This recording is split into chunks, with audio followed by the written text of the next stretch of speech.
Hi, this is Jim Nilsen of Photography Travel Tours, and today I'd like to share another tech tip with you. And tech tip here would be called How to Remove Tourists from Your Photographs. I'm not sure what the technical name of this technique in Photoshop would be, but let's just call it that. Here's a situation of a scene in Rome in the Vatican Museum. It's called the Bramante Stairwell.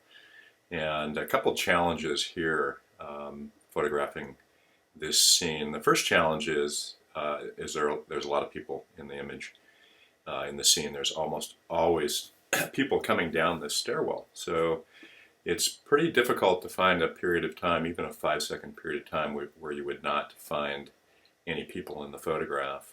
And the second challenge is that you can't use a tripod, and it's relatively dark in there, so you need to shoot at a fairly high ISO and a fairly wide open aperture to get an acceptably useful shutter speed, because you're going to be hand holding.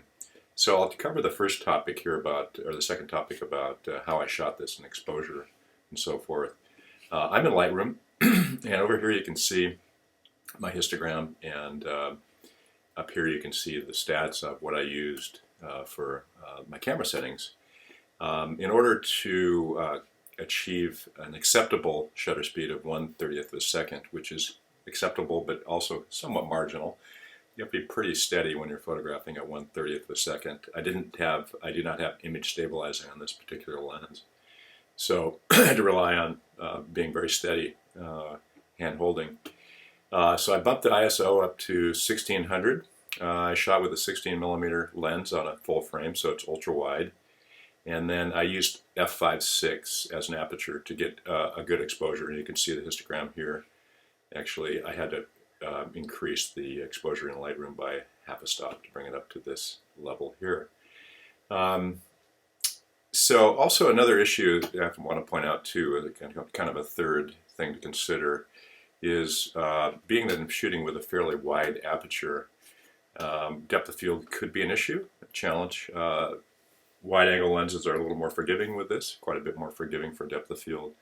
So another thing you have to think about is, where do I focus in this scene to have everything sharp from the near spot, which would be up here, all the way down to the bottom. And nice thing about digital cameras, you can play with your focus point and review the image after you've shot it. In this case, I focused right here. This would be the hyperfocal point, the point where you focus on at a particular aperture, and to be able to achieve everything sharp from near to far. And this image is actually very sharp. So those are my settings, 1/30th of a second. I actually had to lean out over a railing and aim straight down, and to try to get the rest of the railing in the foreground. You can see I got a little bit of a railing here, but we can clone this out. We can clone this out here, up here also.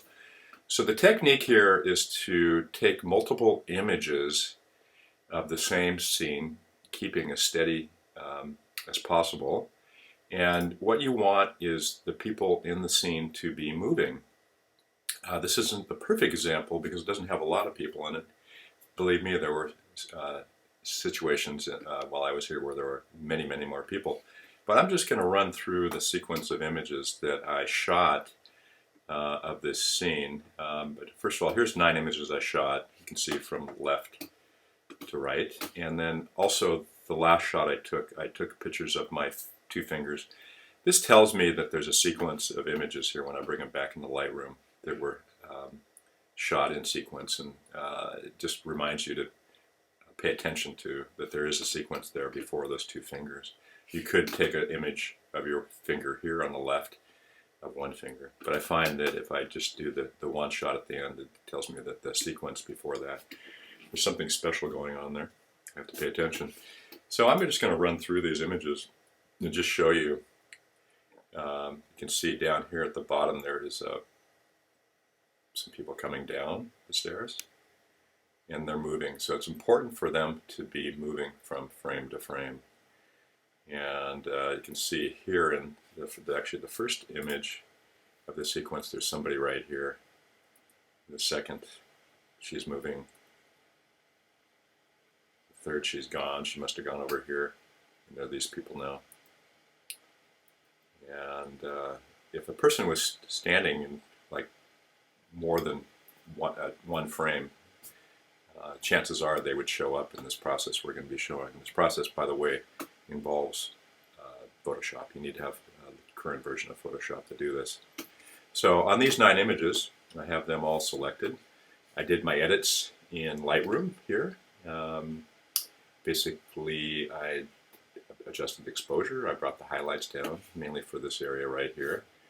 I brought the clarity up. I didn't do too much. I did some white balance adjustment and so forth.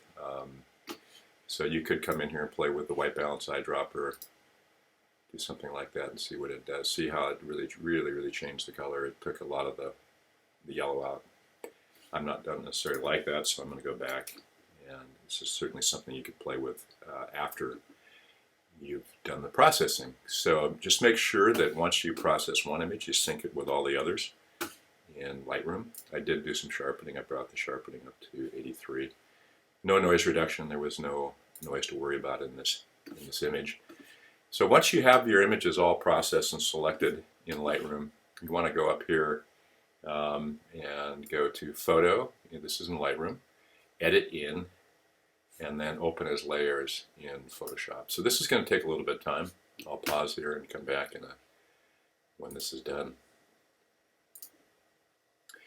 So I'm back, and I'm in Photoshop now. You can see that here's the image, and I have my layers palette open right here. So what you're going to want to do is to select all the images in the layer palette, and in this case on my Mac I'll go select the top one and then Shift, and now all the layers are selected. And then you want to auto align these layers, because I was handheld and I did have some movement between each frame. Even if I was on a tripod, I would want to do this auto align layers projection. I choose auto, click OK, and again this is going to take a little bit of time, so I will pause here again. So here we go. Photoshop did the auto align, and you can see here that there was a fair amount of movement between some of the frames, and that's indicated by this area here and down at the bottom and on the side here. Not the end of the world. Lost a little bit of the image. It might have to rotate it a little bit, but we'll worry about cropping that out a little bit later when we get done with the removing tourist. So again, this isn't the best example. Maybe if I go down here to this image, no, it's not going to show me that. It's just showing me the top image. But anyway, there are people in the image. There's that one right there, but in subsequent frames there's more people down in here.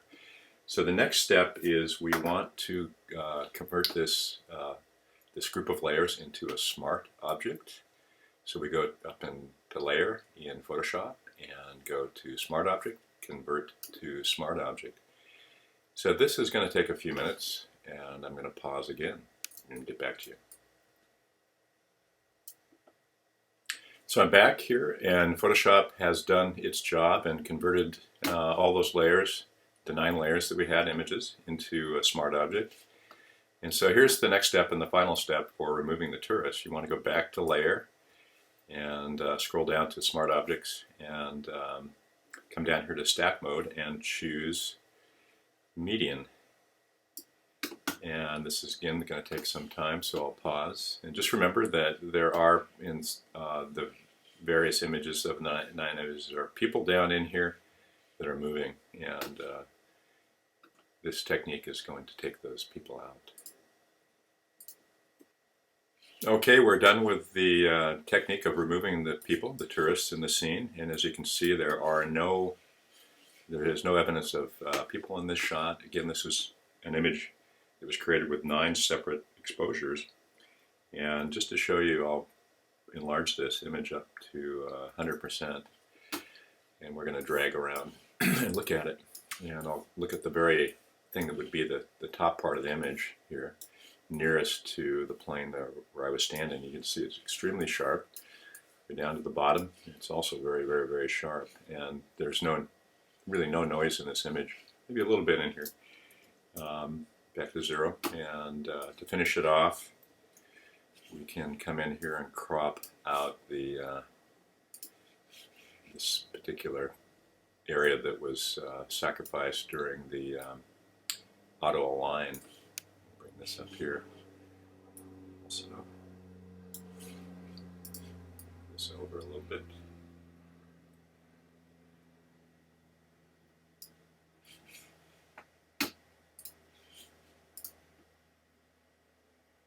So this is just a really great technique. You can see I didn't quite get the crop right there. We'll come down here a little bit. Great technique for getting the shot when you otherwise wouldn't be able to do it with the people. I'm still having a hard time. Oh, there, it's going to come out. Okay, so we got the crop. Use the F key to bring it into full screen. So I'd probably come in here and clone this out here and this part out here if I wanted to finish the image up. But we go back to the 9 images in Lightroom, and we can see here that so there's people there. I'm going to scroll backwards, and they're walking backwards at the steps, just to show you that there were people in the shot. Okay, that's my tech tip for today, and I was very pleased with the way this came out, and especially for my first attempt at this technique. It's really quite easy if you follow these steps.